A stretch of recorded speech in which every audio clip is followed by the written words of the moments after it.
Bismillahirrahmanirrahim. Assalamualaikum warahmatullahi wabarakatuh.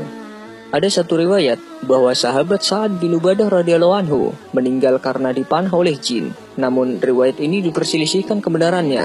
Ibnu Abdul Bar menceritakan kisah kematian sahabat Sa'ad bin Ubadah. Para ahli sejarah bersepakat bahwa beliau ditemukan telah meninggal di tempat mandinya dan jasadnya telah menghijau.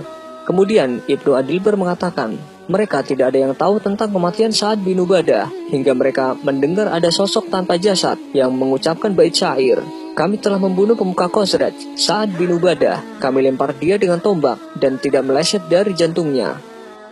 Terdapat beberapa riwayat sahih yang menunjukkan bahwa jin bisa bertindak jahat kepada manusia. Di antaranya hadis dari Abu Hurairah radhiyallahu anhu. Rasulullah SAW menceritakan, sesungguhnya jin ifrit tiba-tiba menggangguku untuk memutus sholatku tadi malam. Kemudian Allah memberi kemampuan kepadaku untuk mengalahkannya. Lalu aku pun memegangnya.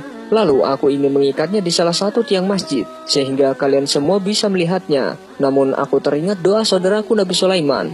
Wahai Robku, anugerahkanlah kepadaku kerajaan yang tidak dimiliki oleh seorang jua pun sesudahku. Kemudian aku pun melepaskannya, sementara dia dalam kondisi terhina.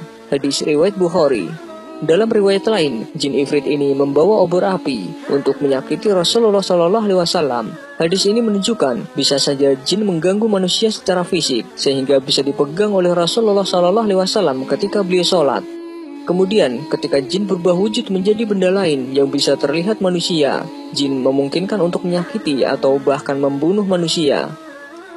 Abu Sa'id Al-Khudri menceritakan bahwa dulu ada seorang pemuda yang baru menikah. Ketika peristiwa Khandaq, siang hari dia meminta izin Rasulullah SAW untuk pulang. Nabi SAW pun mengizinkannya dan berpesan agar dia membawa senjata karena khawatir akan dibunuh orang Yahudi Quraisyah. Ketika sampai di rumah, dia melihat istrinya berdiri di pintu. Pemuda ini pun marah hingga hendak memukul istrinya karena sudah berpesan agar tak keluar rumah ketika dia sedang keluar untuk perang. Istrinya segera mengatakan, tahan dulu, masuklah ke dalam rumah dan lihat apa yang menyebabkan aku keluar. Pemuda itu pun masuk. Ternyata di dalam rumah terdapat ular besar yang melingkar di atas kasur. Hingga terjadilah perkelahian antara pemuda dan ular dan keduanya mati. Tidak diketahui siapa yang lebih dulu mati, ular ataukah pemuda tersebut.